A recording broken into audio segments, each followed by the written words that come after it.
Good evening and all. Welcome to CBON once again. As you know, this is the literally heaven of Astoria. And today we have one of my own personal friends and a brother and a mentor in many ways to me, Dr. Professor Chika Onyane. Thank you all. Now, my book, Capitalist Nigger, is a book that has impacted a lot of people all over the world. You know, I have traveled all over the world, and one of the things that people like about the book a lot is the spider web doctrine. Everybody wants to know, what is this doctrine? People say, oh, that Onyane was very angry, you know, but I'm still very angry. So 10 years after the book came out, I'm still very angry. Why am I very angry? Because the situation that I wrote about hasn't improved. In fact, it has even degenerated, and we black people have regressed a great deal, you know, from what it was years ago.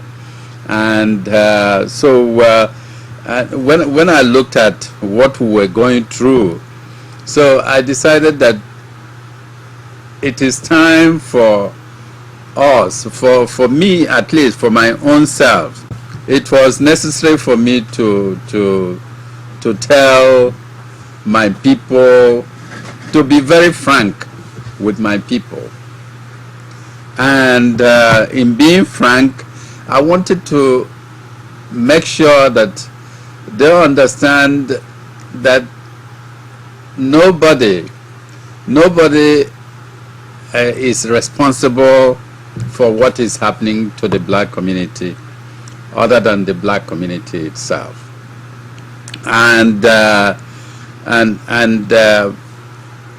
first page of the book talked about the fact that we as black people are always whining about what other people have done to us.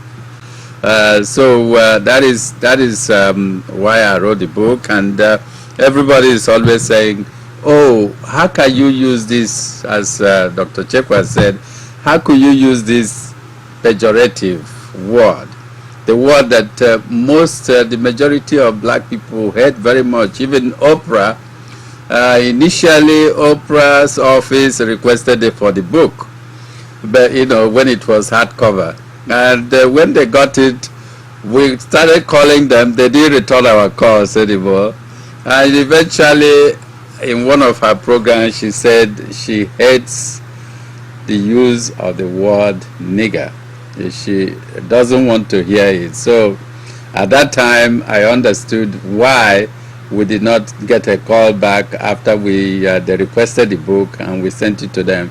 So the book, as I said, so why did I use the word nigger? Because the thing is that, as I said in the book, the first thing I wrote in the book is a proverb from my place, that it is not what you call me, but what I answer to that matters most.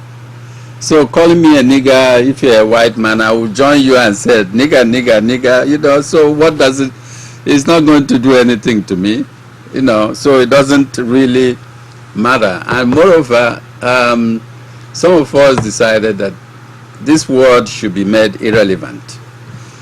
Because why? Because, you know, when white people use it, we go to the barricades.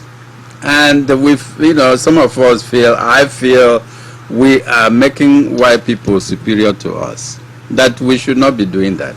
So that is why I decided to use the word too. That is totally, I mean, we need to make it irrelevant. That is why I decided to use it. So, and in terms of the spider web doctrine, you people have seen the Indians from East India, and have you gone to unemployment office? Have you ever seen somebody from East India, on unemployment line? Of course not. They don't go there. And have you ever been to McDonald's and seen an Indian eating? You can see a Chinese. Sometimes you might see a Chinese, but you never see an Indian in a McDonald's. Why? Because all their thing is about Indian. Doing everything Indian. Even wearing their ill-fitting suits. They prefer that than Western suits. So why is this doctrine based on the Indian people? Because I went out and did a study to find out why are the Indians so successful. And the New York Times, the Wall Street Journal, the Washington Post, and Fortune magazine, Forbes, they had all written about the Indian, how successful they are. So I had to go out and find out why is that. Why is it that, according to these newspapers and magazines, why is it that the Indians control more than 78% of the motel business in America? Why is it that they control over 72% of the gas stations in America? And of course, they control most of 7-Eleven now. Dunkin' Donuts. And Dunkin' Donuts. But those ones were the ones that had been documented. Why is it that they have been able to use that? And moreover, in the New York area, who controls the limousine and taxi business? The medallion business is practically, when it was being sold for $30,000, that is when they started buying it. Now, with $500,000, you might not even be able to get a medallion, because it's a lifetime thing. So you see, and they have made a lot of this investment. And people say, oh, the Indians came here, their governments gave them money. And it's a big lie. The government did not give them any money. In fact, I remember when an Indian in New York here started, he bought he opened a newspaper stand. I have forgotten where it was, and then he started opening more news stands, and with the result that he was putting a lot of other Indians in business. And some of you, when you go to the airport, you see Hudson News, don't you? I mean, there are so many of them in an airport all over the place. And the Hudson News used to be owned by a Jewish family. And eventually, because these Indians continued to grow, eventually the Jewish family had to sell it to him. And, as I was saying, if you were from East India and you flew into JFK Airport, you don't have to come out from the airport before you start work. So far as you know how to count money, you don't have to know how to speak English. So far as you know how to, count money and say, this is, what is this? It's $7, $1, or whatever. And you open the cash register and put it in. You can start work right from the airport. Or you can say, I don't want, the noise of the plane is too much for me. So I don't want to do that. You come out, you can start driving a limousine, or you can start driving a taxi. Or you don't want that, you can start making beds at a motel, or cleaning at a motel. You don't have to, nobody, they need you, they will They will find you employment. Or you say you don't want to do that, and so you can start going to pump gas at a gas station. So that is why, how have they become so successful? And what is this spider web doctrine? And you know what a spider does. A spider spins its yarn, and it waits for a fly to get in there. And when the fly gets in there, what happens? It doesn't come out, does it? No. The spider catches the fly and eats it. So that is what happens in economic terms. So in economic terms, we say that when a dollar comes into a community, that dollar, through what is called in economics, what is called the multiplier effect. So it says that every dollar that comes into a community is used about 8 times in transaction. It generates about 8 times $8 in business before it leaves that community to go to another community.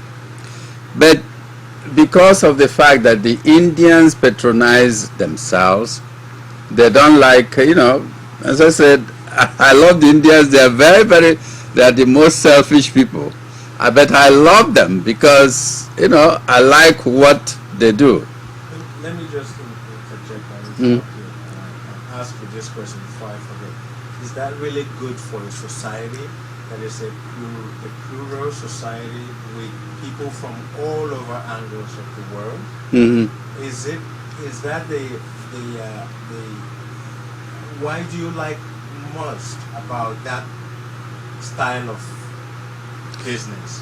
No, it's not that I like it. I'm just saying, this is it good for a society like ours? Well, it might not be good, but this world is about survival of the fittest, right. And sometimes we say, oh, Darwin. When it is talked about the survival of the fittest, a lot of people say, oh, but it's the truth. We just like to hide it. Is who is strongest survives, and if you can make your society a successful society, then you should make sure your society is successful. Because right now, as I started before, I say you don't see Indians on unemployment lines, because they are able to provide jobs to their people. But what is it that we are doing for ourselves? If we continue to just depend on other people, to depend on the government, has anybody, as you rightly asked, has anybody I said, this is how we are going to encourage the creation of entrepreneurs, black businesses, so that they can employ our children. The unemployment rate, people talk about 16%, is more than 30% in the black community. We have to begin to train our young people to get into the areas where they can easily find jobs. That is not what is being discussed. Our people, all the black leaders, they are always talking about how government didn't do something for them. How many times have they said, let us talk about the jobs that we can create by training our people, to understand that if they have this kind of skills, they will be on their own. Thank you so much. I thank you all. I appreciate that very much.